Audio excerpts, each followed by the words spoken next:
Hi friends, welcome back to Vetti channel.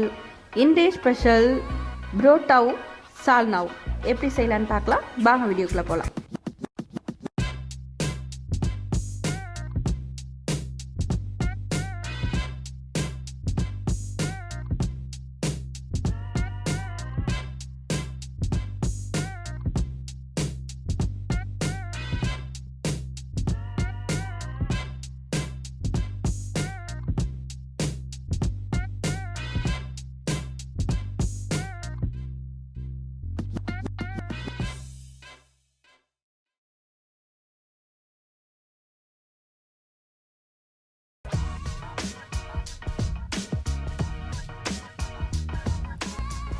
இது வரைக்கும் நம்ம சேனலை சப்ஸ்கிரைப் பண்ணாதவங்க சப்ஸ்கிரைப் பண்ணிடுங்க.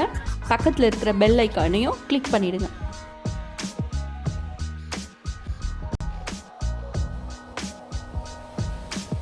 ஒரு கிலோ மைதா மாவு எடுத்துக்கோங்க. 1 கிலோ மைதா மாவில் 20 பரோட்டா செய்யலாம். மைதா மாவில் தேவைக்கான உப்பு சேர்த்துக்கோங்க. சர்க்கரை ஒரு 50 கிராம் வச்சுக்கோங்க. இதெல்லாமே நல்லா கலந்து விட்டு தண்ணி கொஞ்சம் கொஞ்சமாக ஊற்றி நல்லா சாஃப்டாக பிசையணும். முட்டை ஒன்று உடச்சி அதில் ஊற்றிக்கோங்க.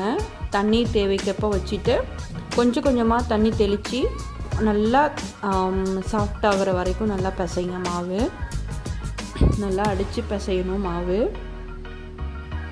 மாவு பிசைஞ்சதுக்கப்புறம் நம்ம ஆயில் விட்டு இந்த மாதிரி அடித்து பிசையணும்.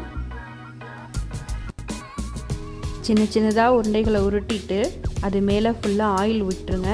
ஆயில் ஊற்றினதுக்கப்புறம் காட்டன் கிளாத் எடுத்து மூடி வச்சுருங்க ஒரு 4 hours. இப்போ இந்த பால்ஸ் எல்லாம் நல்லா ஊறிடுச்சு. இப்போ சப்பாத்தி கட்டை வச்சு நல்லா தேய்ச்சி வச்சுருங்க. தேய்ச்சதுக்கப்புறம் அதை நல்லா சுற்றி வச்சுருங்க. இப்போ அந்த பால்ஸ் எல்லாம் கையாலேயே நல்லா தேய்ச்சி விட்டு நல்லா இந்த மாதிரி இடத்தி விட்டுருங்க. நல்லாவே இந்த மாதிரி பண்ணிவிட்டு இப்போ தோசைக்கல் வச்சு நம்ம பரோட்டாக்கெல்லாம் சுட ஆரம்பிச்சிடலாம்.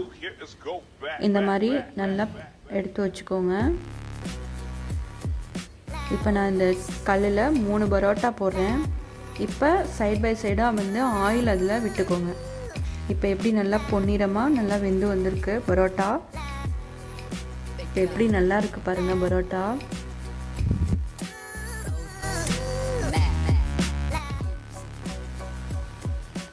இப்போ நான் செட்டாக தான் எடுக்கிறேன். ஒரு செட்டுக்கு நான் 3 வச்சு எடுத்து இந்த மாதிரி வெந்ததுக்கப்புறம் கையாலே நல்லா தட்டி விட்டு நான் இப்போ பரோட்டாவை இந்த மாதிரி அடித்து எடுத்து வச்சுருக்கேன். எவ்வளோ சூப்பரான பரோட்டா கலராக நல்லா எம்மியாக ரெடி ஆகிடுச்சு. நான் இது கூட சால்னா வச்சு சாப்பிட போகிறேன். இப்போ அந்த சால்னாவை எப்படி செய்யலான்னு பார்க்கலாம்.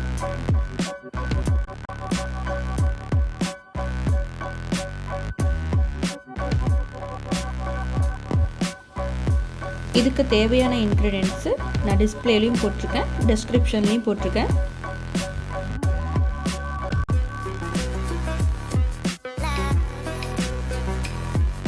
இப்போ கடாயில் எண்ணெய் விட்டு வெங்காயம், பச்சை மிளகாய், தக்காளி இதெல்லாம் நல்லா வதக்கிக்கோங்க.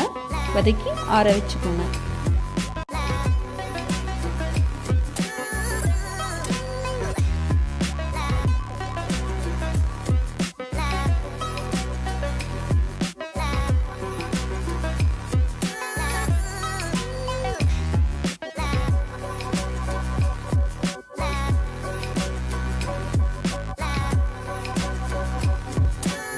கடாயில் எண்ணெய் விட்டுட்டு பட்டை, சோம்பு, ஏலக்காய், பூண்டு,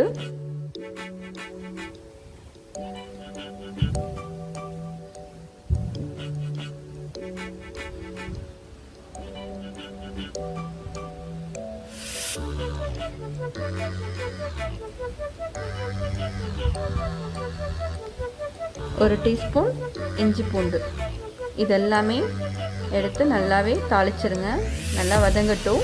வதங்கினதுக்கப்புறம் இருக்கட்டும். நம்ம ஆற வச்சுருக்க இந்த இன்க்ரீடியன்ஸை நல்லா ஃபைன் பேஸ்ட்டாக எடுத்து அரைச்சி இப்போ தாளித்து வச்சுருக்கிறதோட இது ஊற்றிடுங்க. ஊற்றி விட்டு நல்லா கலந்து விட்டுருங்க. கொதிக்கட்டும். அதுக்கப்புறம் நம்ம ஜாரில் தேங்காய், சோம்பு, பொட்டுக்கடலை இது மூணையும் சேர்த்து நல்லா இந்த மாதிரி அரைச்சிட்டு லாஸ்ட்டாக ஹோல் மல்லி எடுத்து இந்த மாதிரி எடுத்து அரைச்சி வச்சுக்கோங்க. அதையும் அரைச்சிட்டு அந்த பேஸ்ட்டையும் அது கூட ஆட் பண்ணிவிடுங்க. இப்போ எல்லாத்தையுமே நல்லா ஊற்றி இப்போ சால்னாவுக்கு தேவையான தண்ணி விட்டு இதிலே நல்லா கலந்து விட்டுருங்க. லாஸ்ட்டாக 1 டீஸ்பூன் மஞ்சள் தூள், சிக்கன் மசாலா இருந்தால் ஒரு டீஸ்பூன் போட்டுக்கோங்க. தனி மிளகாத்தூள் 1/4 டீஸ்பூன் போட்டுக்கோங்க. காஷ்மீரி மிளகாய் இருந்தால் இன்னும் கலர் கொடுக்கும், காரமாகவும் இருக்கும். இப்போ மசாலாலாம் மிக்ஸ் ஆனதுக்கப்புறம் நல்லா கொதித்து இந்த மாதிரி நமக்கு சால்னா ரெடி ஆகிடுச்சு.